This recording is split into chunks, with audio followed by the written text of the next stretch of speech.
¿Alguna vez has sentido que alguien te observa entre las sombras, pero al girarte no hay nadie? ¿Y si te dijera que algunas presencias eligen a sus víctimas, y que ahora mismo, mientras ves este video, podría ser tú el siguiente? Esta historia documenta mi encuentro con algo que no debería existir. Los policías encontraron un cuchillo oxidado junto a mi coche, pero nunca pudieron explicar los animales muertos alrededor de aquella cabaña abandonada, ni por qué esa mujer de rostro desfigurado me eligió a mí. Todo comenzó hace 2 meses, cuando regresaba de visitar a mi hermana en un pequeño pueblo al norte. La carretera secundaria que tomé para evitar el tráfico estaba completamente desierta. La luna llena iluminaba débilmente el asfalto mientras mi viejo Seat avanzaba entre pinos y niebla. El reloj del salpicadero marcaba las 2:33 de la madrugada cuando la vi por primera vez, una figura femenina vestida de blanco al borde de la carretera, inmóvil, con la cabeza ligeramente inclinada. Mi mente intentó aferrarse a la lógica mientras observaba aquella silueta blanca al borde del camino. Debe ser alguien que va a la misma fiesta, me dije a mí mismo, aunque en el fondo sabía que algo no encajaba. ¿Quién esperaría una aventona a esas horas en un lugar tan desolado? Pero necesitaba creer en algo racional, algo que explicara su presencia sin tener que enfrentarme a lo imposible. La oscuridad y el aislamiento de aquella carretera rural magnificaban cada sensación. Cada sombra parecía cobrar vida propia mientras avanzaba, dejando atrás a aquella extraña figura. Mi respiración se tornaba más pesada mientras mi cerebro entraba en ese estado de alerta máxima que nos invade cuando estamos completamente solos en la noche. Fue entonces cuando cometí el error. Miré por el espejo retrovisor, la mujer había girado completamente su cuerpo y ahora me seguía con la mirada, inmóvil en su posición pero con sus ojos fijos en mi vehículo que se alejaba.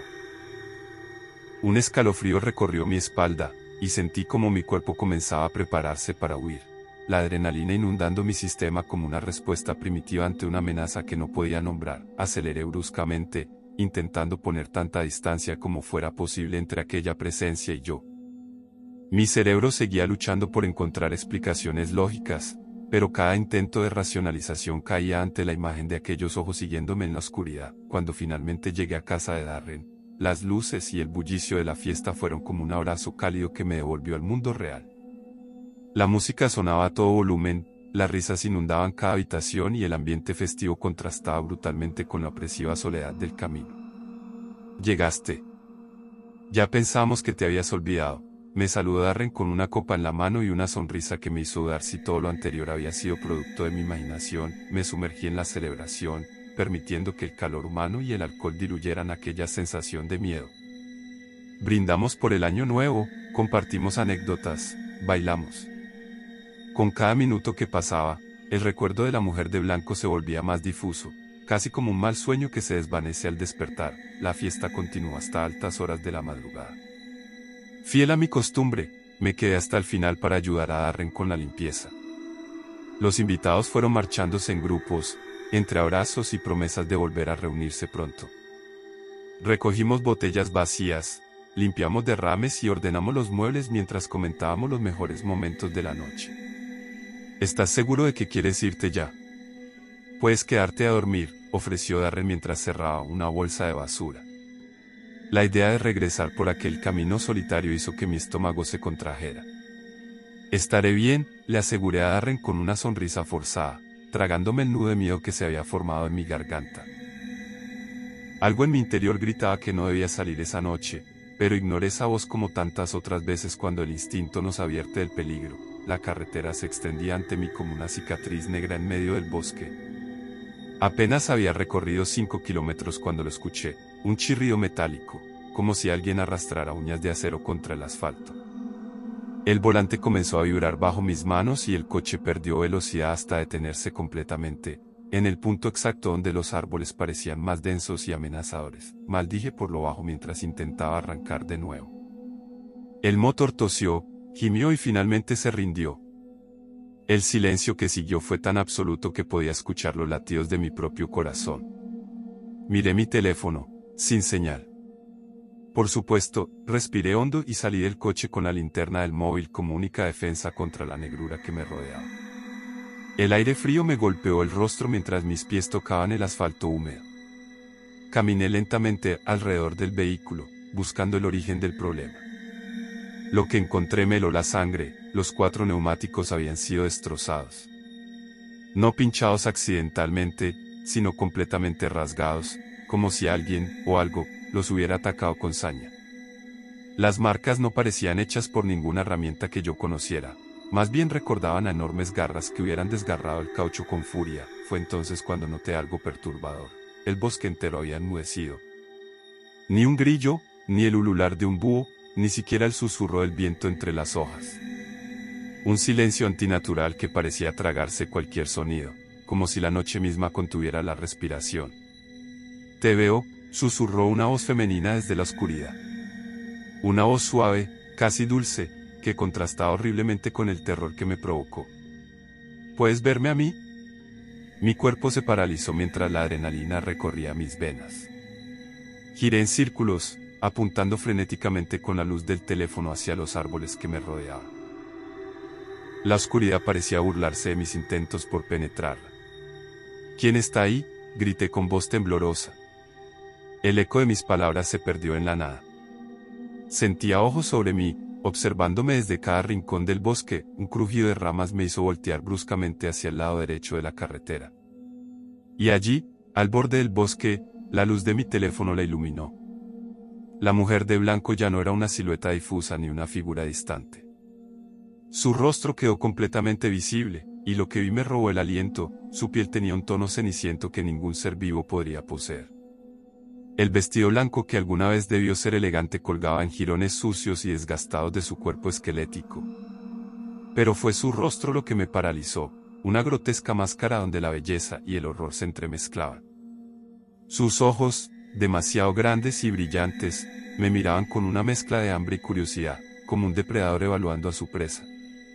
Mis piernas temblorosas apenas me sostenían cuando atravesé el umbral de la casa de Darren. Sus padres, sobresaltados por mi irrupción a esas horas, corrieron a recibirme. La señora Méndez me envolvió en una manta mientras yo intentaba explicar entre sollozos lo que había presenciado. Mis palabras salían atropelladas, incoherentes. «Está ahí fuera», me siguió, «sus ojos, no es humana, tranquilo, respira hondo», me dijo el padre de Darren, un hombre práctico que inmediatamente tomó el teléfono. «Llamaré a la policía y a una grúa para tu coche». Darren preparó un té caliente que apenas pude beber. Mis manos no dejaban de temblar, derramando gotas sobre la mesa de la cocina. La familia intercambiaba miradas de preocupación mientras yo miraba compulsivamente por todas las ventanas. «Te quedarás aquí esta noche», afirmó la señora Méndez con un tono que no admitía réplica. «La habitación de invitados está lista». La policía llegó una hora después. Tomaron mi declaración con escepticismo profesional, atribuyendo mi estado a la fatiga, quizás alguna alucinación provocada por el cansancio. «Revisaremos la zona, pero probablemente fue algún animal que dañó sus neumáticos», concluyó el oficial con una sonrisa condescendiente. Cuando finalmente me acosté en la cama de invitados, el agotamiento me venció. La adrenalina había abandonado mi cuerpo, dejándome en un estado de vacío emocional. «¿Estás a salvo?», me repetí mientras me sumergía en un sueño intranquilo. El sonido fue casi imperceptible al principio. Un ligero rasguño contra el cristal, como la rama de un árbol mecida por el viento. Abrí los ojos de golpe, completamente consciente. El reloj digital en la mesita de noche marcaba las 3:14 de la madrugada exactamente. Me quedé paralizado, recordando lo que había leído sobre esa hora específica, el momento en que el velo entre mundos se hace más delgado, cuando las entidades malignas alcanzan su máxima potencia. Otro rasguño, más definido esta vez. Y luego, aquella voz. La misma voz susurrante que había escuchado en el bosque, pero ahora estaba aquí, al otro lado de la ventana del segundo piso. «Te veo», pronunció con claridad escalofriante. «Siempre te veré». Un terror helado se extendió por mi cuerpo. Era imposible. Estábamos a kilómetros del bosque, en una casa cerrada, en el segundo piso. Ningún ser humano podría estar ahí fuera. «Te he elegido», continuó la voz, ahora con un timbre casi íntimo. «¿Puedo atravesar paredes? Puedo seguirte a cualquier lugar». Permanecí inmóvil durante horas, con los ojos fijos en el techo, sin atreverme a mirar hacia la ventana. La respiración superficial, el corazón martillando contra mis costillas. El tiempo se estiró como una goma elástica, cada minuto una eternidad de terror consciente. Cuando los primeros rayos del sol iluminaron la habitación, me levanté con las piernas entumecidas. Bajé las escaleras buscando la seguridad que promete la luz del día. Darren ya estaba en la cocina. ¿Has oído algo extraño anoche?, le pregunté, intentando que mi voz sonara normal. No, pero... Su expresión cambió. Hay algo que deberías ver. Me condujo al jardín trasero, justo debajo de la ventana de la habitación donde había dormido. Allí, clavado en la tierra húmeda, había un cuchillo grande de cocina, oxidado y antiguo, con manchas oscuras en la hoja. No cualquier mancha. Sangre seca. Nunca sabremos con certeza que era esa entidad o por qué me escogió aquella fatídica noche. Han pasado meses y la policía solo ha acumulado preguntas sin respuestas, como si el caso fuera un pozo sin fondo de inquietantes misterios. Lo único certero es que ella continúa al acecho en esos caminos solitarios. Cuando la noche cubre los parajes rurales, su silueta espera paciente a nuevas víctimas. Y mientras escuchas mi historia, quizás ya haya posado sus ojos enormes y brillantes sobre ti. Si alguna vez te encuentras conduciendo de noche por rutas aisladas y divisas una figura pálida en el borde del camino, recuerda estas recomendaciones: mantente alerta, evita distracciones, no te detengas bajo ninguna circunstancia y jamás regreses por el mismo sendero. Tu vida podría depender de ello.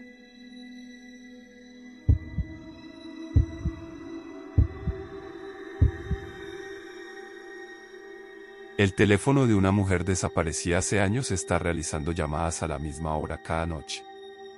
Lo más perturbador no es que el teléfono siga funcionando, sino que la persona al otro lado de la línea conoce exactamente quién eres. Cuando contesté esa primera llamada, pensé que era una broma de mal gusto. Alguien respirando pesadamente, una voz quebrada pidiendo ayuda. Pero cuando descubrí que el número pertenecía a alguien que ya no debería poder marcar, entendí que algunas llamadas nunca deberían ser respondidas. ¿Alguna vez has sentido que una simple llamada telefónica podría cambiar tu vida para siempre? Esta es la historia de cómo un sonido familiar se convirtió en el preludio de una pesadilla que aún no consigo olvidar. Aquella noche regresé a casa después de un largo turno nocturno. El cansancio pesaba sobre mis párpados mientras arrastraba los pies por el pasillo hacia mi apartamento. Mi rutina era siempre la misma: llegar, calentar algo en el microondas, revisar distraídamente el teléfono y caer rendido en la cama. Una secuencia tan predecible como el amanecer. El microondas acababa de pitar cuando sucedió. El teléfono vibró sobre la encimera de la cocina, iluminándose con un número que no reconocí. Eran casi las 2 de la madrugada, esa hora en que las llamadas nunca traen buenas noticias. Lo miré durante 3 tonos antes de decidirme a contestar. Diga. Mi voz sonaba ronca por el cansancio. Al principio solo escuché estática, ese sonido perturbador que parece contener voces ocultas si prestas suficiente atención. Estuve a punto de colgar cuando la escuché. Una voz femenina, apenas un susurro quebrado entre interferencias, pronunció palabras que parecían sacadas de una película de terror. Mi primera reacción fue de completo escepticismo. ¿Quién haría una broma así a estas horas?, pensé mientras colgaba con fastidio. Intenté retomar mi rutina, pero algo había cambiado. Como si aquella voz hubiera agrietado la burbuja de normalidad en la que vivía. El sándwich que había preparado quedó a medio comer. Las palabras de aquella mujer resonaban en mi mente con una claridad perturbadora. Me repetía a mí mismo que era solo una broma pesada, quizás adolescentes aburridos o algún compañero de trabajo con un sentido del humor retorcido. Pero esa explicación racional no conseguía calmar la inquietud que se había instalado en mi pecho. Esa noche, el sueño tardó en llegar. Me revolví entre las sábanas mientras su voz se reproducía como un eco interminable en mi cabeza. Palabras aparentemente insignificantes que, sin embargo, contenían un peso inexplicable, como si cargaran con algo más allá de su significado literal. Cuando por fin el cansancio venció a la inquietud, el sueño llegó como una niebla espesa. No sé cuánto tiempo dormí antes de que el mismo tono de llamada me arrancara violentamente del sueño. El reloj digital de la mesita marcaba las 3:27 de la madrugada con números rojos que parecían palpitar en la oscuridad. El mismo número desconocido brillaba en la pantalla de mi teléfono. La mano me temblaba cuando deslicé el dedo para contestar. Esta vez, el mensaje fue aún más perturbador. «¿Te ha visto?», susurró la voz. Solo 2 palabras seguidas de un silencio que pareció extenderse eternamente. Y luego, ese sonido, una respiración pesada, pausada, deliberada. Como si alguien estuviera observándome a través del teléfono, estudiando cada detalle de mi reacción. Aquel escalofrío fue solo el comienzo de una pesadilla que seguiría un patrón tan preciso como inexplicable. Las llamadas no se detuvieron esa noche, se convirtieron en una rutina macabra. Siempre a las 3:27 de la madrugada, siempre cuando me encontraba completamente solo, siempre con esa voz femenina que parecía desvanecerse un poco más con cada contacto. Lo más perturbador no era su puntualidad, sino la sincronización con mis movimientos más íntimos. El teléfono sonaba justo cuando salía de la ducha, con el vapor aún flotando a mi alrededor. O cuando me detenía frente a la ventana para contemplar la calle desierta. O en ese preciso instante en que, agotado, cerraba el libro que intentaba leer para distraerme. Como si quien llamaba pudiera verme a través de las paredes, comencé a desarrollar rituales para protegerme. Cubrí cada espejo del apartamento con sábanas, cerré todas las cortinas y revisaba debajo de la cama cada noche. El insomnio se instaló como un inquilino permanente. Mi rendimiento en el hospital comenzó a deteriorarse. Las ojeras bajo mis ojos se volvieron tan profundas que mis compañeros empezaron a preguntar si estaba enfermo. En un arrebato de desesperación, contacté a Miguel, un antiguo amigo que trabajaba en una compañía de telefonía. «Necesito rastrear este número», le dije, enviándole los dígitos que ya se habían grabado en mi memoria como una cicatriz. Su respuesta tardó 3 días en llegar, 3 días en los que las llamadas continuaron, cada vez más inquietantes. «Lo que me has pedido no tiene sentido», me dijo Miguel con voz tensa. Ese número pertenecía a una mujer llamada Elena Vidal. Desapareció hace exactamente 3 años. La policía encontró su teléfono abandonado en el Parque Alameda, pero a ella nunca la encontraron. Sentí que el aire abandonaba mis pulmones. La coincidencia resultaba absurda, imposible. Pero lo que Miguel me reveló después convirtió mi miedo en terror puro. La última llamada registrada desde ese teléfono se realizó a las 3:27 de la madrugada del día que desapareció. Después de eso, nada. El teléfono quedó muerto, hasta ahora, aparentemente. La curiosidad morbosa me llevó a investigar más sobre Elena. Cada nuevo descubrimiento era como un puñal de hielo en mi espalda. Elena también trabajaba en turnos nocturnos, en la farmacia del Hospital San Lucas, a solo 5 calles del mío. Vivía sola, como yo. Frecuentaba la misma cafetería donde yo solía desayunar. Y lo más inquietante, 3 semanas antes de desaparecer, se había mudado a un nuevo apartamento. En mi mismo edificio, las coincidencias se acumulaban, formando no una casualidad, sino un puente invisible entre 2 existencias separadas por el tiempo pero unidas por algo más profundo. Como sugiere la teoría de la sincronicidad, estos eventos aparentemente aleatorios estaban conectados por un significado que escapaba a mi comprensión racional. Con cada nueva revelación, la línea entre mi realidad y la de Elena se desdibujaba. Las llamadas ya no parecían mensajes del más allá, sino ecos de un tiempo fracturado, como si el último momento de Elena estuviera atrapado en un bucle, intentando comunicarse a través de una grieta en la textura de la realidad. Las grietas en la realidad comenzaron a extenderse como fisuras en un espejo antiguo. Las llamadas ya no respetaban el ritual nocturno de las 3:27. Ahora sonaban a plena luz del día, durante mis guardias en el hospital, mientras caminaba por la calle. Como si la voz de Elena hubiera encontrado nuevos caminos para filtrarse en mi mundo. Su tono se había transformado, ya no era solo desesperación, sino una urgencia visceral, como si estuviera cada vez más cerca, susurrándome directamente al oído. Mi apartamento comenzó a transformarse en un escenario de fenómenos inexplicables. Una mañana, la taza de café que había dejado sobre la mesa apareció en el fregadero. Las luces del pasillo parpadeaban formando patrones, como si transmitieran un mensaje en código. Pero lo más perturbador era esa sensación constante de ser observado. A veces, en la periferia de mi visión, captaba el contorno de una silueta que se desvanecía al intentar enfocarla. Los residuos psíquicos de eventos traumáticos pueden quedar impregnados en los espacios, como huellas invisibles que esperan a que alguien las active nuevamente. Esta idea, que antes me habría parecido absurda, se convirtió en mi única explicación racional. Decidí seguir los pasos de Elena, cartografiar su vida en los días previos a su desaparición. Visité el Parque Alameda en la misma hora gris del atardecer en que encontraron su teléfono. La atmósfera pesada parecía contener ecos de gritos silenciados.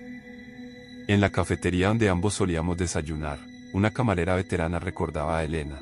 Siempre miraba por encima del hombro, como si esperara que alguien apareciera detrás de ella. Fue Claudia, su antigua compañera de piso, quien me reveló la verdadera dimensión del horror. Me recibió con una mezcla de recelo y alivio, como si llevara años esperando que alguien preguntara por Elena. Comenzó exactamente igual contigo, me dijo mientras buscaba algo en un viejo baúl. Primero fueron las llamadas, luego los objetos que cambiaban de lugar, las sombras que la seguían. Me entregó un cuaderno gastado con las manos temblorosas. El diario de Elena. Al hojearlo, el oxígeno abandonó mis pulmones. En sus páginas, entre anotaciones frenéticas sobre llamadas telefónicas y presencias invisibles, había dibujado una figura oscura, alta y distorsionada, con extremidades demasiado largas y un rostro indefinido salvo por dos hendiduras donde deberían estar los ojos. Era exactamente la misma silueta que yo había comenzado a ver acechando en los rincones oscuros de mi habitación. Elena investigaba casos similares ocurridos en la zona. Personas que experimentaban los mismos fenómenos antes de desaparecer.